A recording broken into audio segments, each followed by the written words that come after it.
Cancer, hi, welcome to Mr. Queen PH.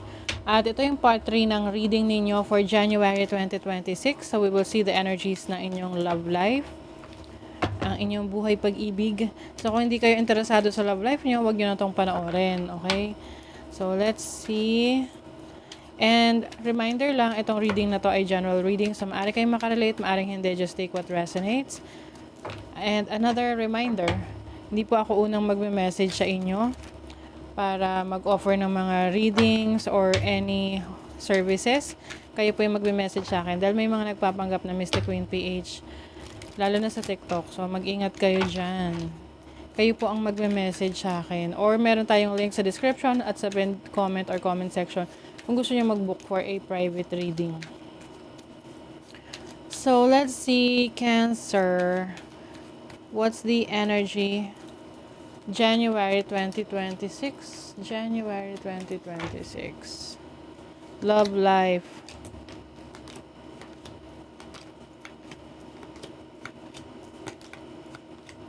Okay.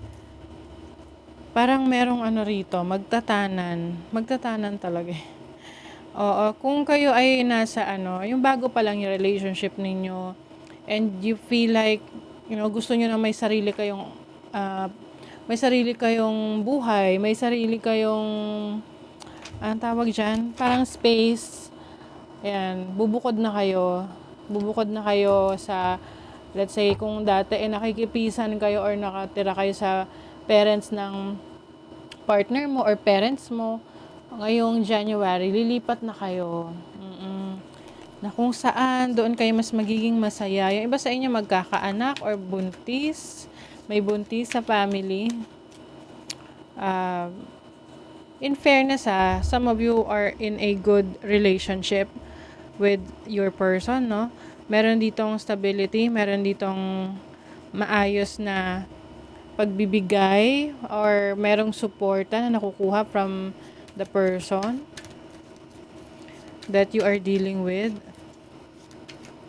Some of you, if you are single, pwedeng papasok ka sa isang committed relationship ngayong January at maaring magkakaanak agad kayo. So kung hindi yan kasama sa mga plano mo, mag-ingat. Pero kung ready ka na, then congrats. Oo. So, magpo-focus kayo sa stability ng inyong relationship, ng inyong finances, ng connection ninyo. Yun yung mas importante sa ngayon. Let's see what else. You have the Hangman.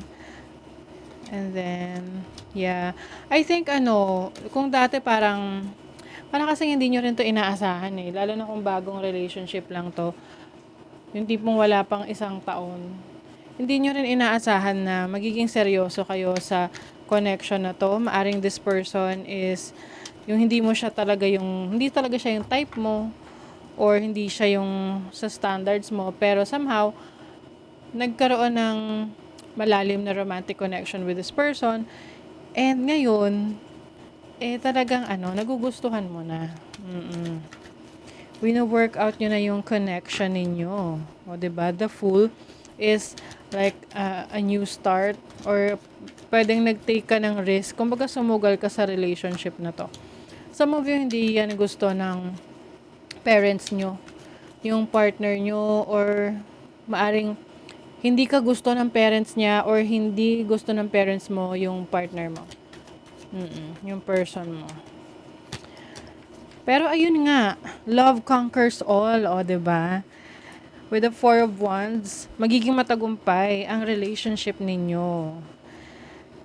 Lalo na kung magkakaroon kayo ng sarili nyong space, ng sarili nyong lugar, kung saan kayo titira together. Ayan. Parang bagong family. Oo. You have a little family. And pwedeng magre-rent kayo ng house, or like a space talaga for you, para lang sa inyo. O, diba? Integration, union. Meron kayong sinumpaan sa isa't isa na ito ang inyong relationship. Ito ang gagawin nyo pag may pagtutulungan, although hindi naging madali ang desisyon na 'to, maaring may pumipigil. Puwede kasing, hindi pinayagan 'no, or hindi hindi kayo inallow ng person ng ano, yung kumbaga hindi kayo inallow ng parents or basta merong ano, hindi sang-ayon sa relationship ninyo. Yeah, 2 or more people ano? 2 or more people discussions planning. Okay. Puro mga noun pala 'yan. So, yeah, yung iba sa inyo may mga nag-uusap or pinag-uusapan. Ang energy kasi nito is young love. Oo. Or ayun nga na parang kung hindi man young love 'to, pagkakaroon ng independence as a partner na gusto nyo na meron na kayong lugar na sa sarili nyo para may decision na kayo na kung ano yung gusto nyong magawin, di ba? Unlike kung nakikitara kayo sa ibang bahay, kumbaga, bawat kilos nyo, dapat, calculated. Oo. You're obsessed with each other. Talagang super madly in love ang energy na to. For you. Firing a warning shot as a sign of authority and control. I think kasi medyo nagkaroon ng drama or issue sa dati niyong tinitirahan. Kung saan man kayo nakatira dati, sa poder mo, sa poder ng family niya.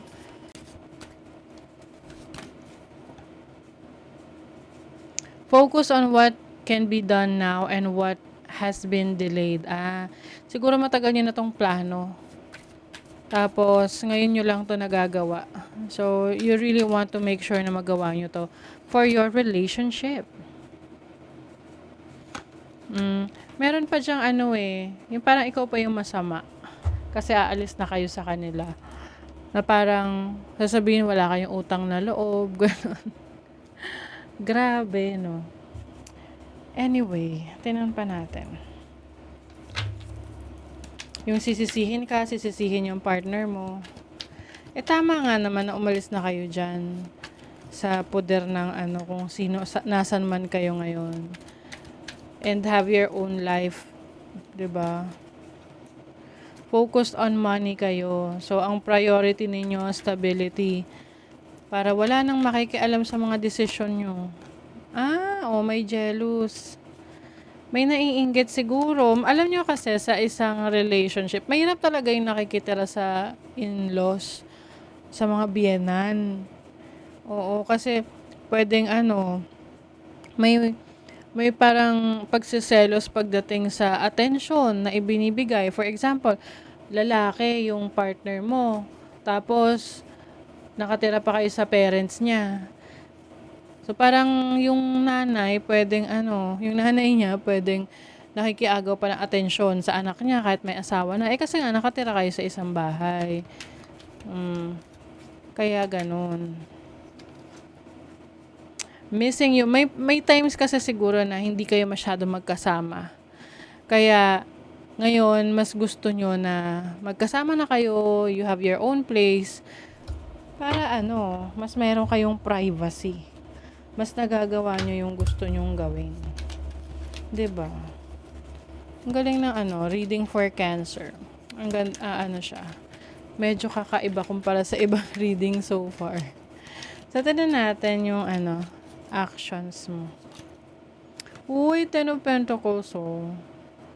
This is about having a stable career path, business, or yung family ninyo, yung relationship ninyo, buo kayo as a family kahit na kayo ay humiwalay na.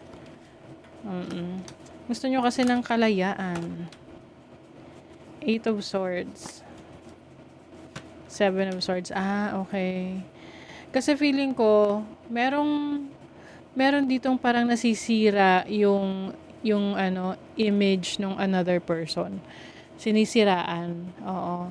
Kaya siguro, let's say parang yung mga biyanan, sinisiraan ka, ganun. Or yung parents mo, sinisiraan yung partner mo, ganun. So, Yun yung mahirap kapag maraming nakikialam sa relationship. Mm.